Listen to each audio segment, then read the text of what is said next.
Smart Ideas avec Clément Pelletier, bonjour. Bonjour. Vous êtes le directeur général de l'agence 2Print, entreprise qui a été créée en 2018 par Vincent Feurté, que vous avez racheté en 2023. Avec quelle ambition, quelle volonté ? Eh bien, une volonté en fait de croissance externe avec des produits complémentaires au marché sur lequel on était déjà positionné, à savoir le marquage vestimentaire. Voilà. Et donc, Agence 2Print avait un savoir-faire plutôt en marquage d'objets et de signalétique, un marché très, très complémentaire, donc avec l'objectif d'un effet de levier. En fait. D'accord. Et alors donc avec ce marché des objets publicitaires en quelque sorte, dans lequel, enfin on en a reçu tous, on a vraiment ce sentiment de gâchis qui est assez dingue et qui doit commencer à gêner les entreprises, j'imagine. Alors ça gêne les entreprises, mais pas que. Ouais. Ça gêne aussi parfois les gens qui les reçoivent, parce qu'ils ont l'impression de recevoir à tort un cadeau dont ils n'ont pas besoin ou pas envie. Ça gêne l'environnement, évidemment. Bien ça sûr. Peut du coup gêner aussi l'environnement politique également, puisqu'il y a des enjeux forts à ce niveau-là. Il faut savoir qu'en France, on est quand même un grand pays consommateur en plus d'objets médias. Ça représente environ 2,1 milliards d'euros par an de marché, ce qui est environ 30 € par habitant. Ouais. Voilà, donc c'est énorme. On est vraiment très consommateur. Ouais. Avec donc vous, une volonté de mettre de l'éco-responsabilité, de la durabilité dans cette démarche. Comment vous le faites ? Alors d'abord, il y a effectivement la démarche environnementale qui est importante, à savoir le sourcing des matériaux, le sourcing des fournisseurs, où est-ce qu'il est fabriqué, etc. Ça, c'est un point. Mais il y a aussi un fait, je pense qu'avant de proposer un matériau éco-responsable, il faut d'abord aborder l'achat de manière stratégique. Qu'est-ce qu'on va faire de l'objet, à qui on va le distribuer et qu'est-ce qu'il va rapporter. Donc combien il en faut aussi par défaut. C'est déjà la base à mon avis. Et une fois qu'on a bien ciblé cette approche-là, on est vraiment en phase avec ça, effectivement on va sur les matériaux. Ça veut dire que vous jouez aussi un rôle de conseil auprès des entreprises pour bien choisir leurs objets publicitaires, leurs cadeaux publicitaires. Absolument, voilà. Donc que ce soit sur l'objet publicitaire, le textile aussi, d'équipe que l'on va broder, imprimer, etc. Ou même la signalétique d'entreprise, la communication visuelle.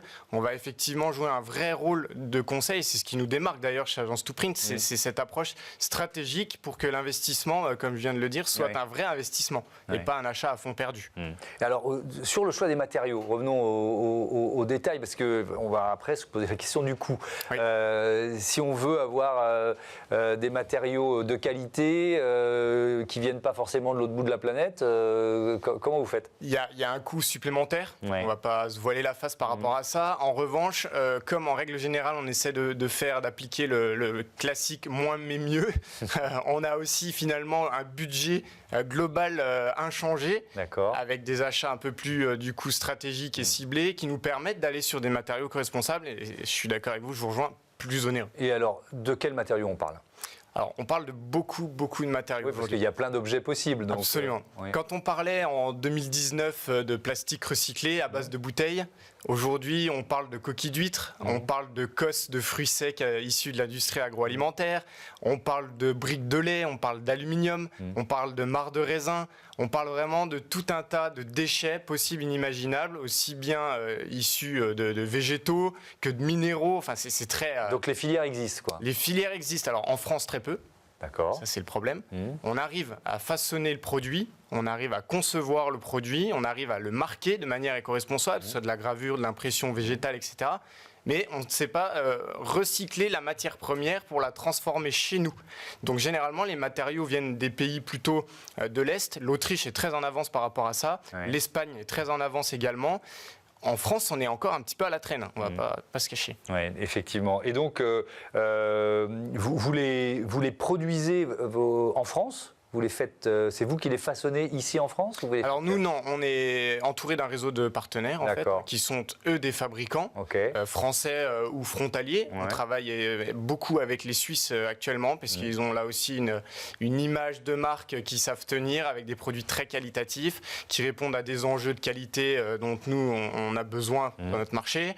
Et après, on fait la personnalisation en interne. Donc on fait de la gravure, on fait de l'impression aux encres végétales. Sur le textile, on fait la broderie, on fait de l'impression du transfert qu'avec des matériaux éco-responsables. Merci beaucoup Clément Pelletier. Bon vent à l'agence 2Print. Voilà, c'est la fin de ce numéro de Smart Impact. Je voudrais remercier Alexis Mathieu, Marie Billa et Juliette Mnieri à la production et à la programmation, Angèle Jean-Girard, le réalisateur, et Héloïse Merlin, ingénieur du son. Belle journée.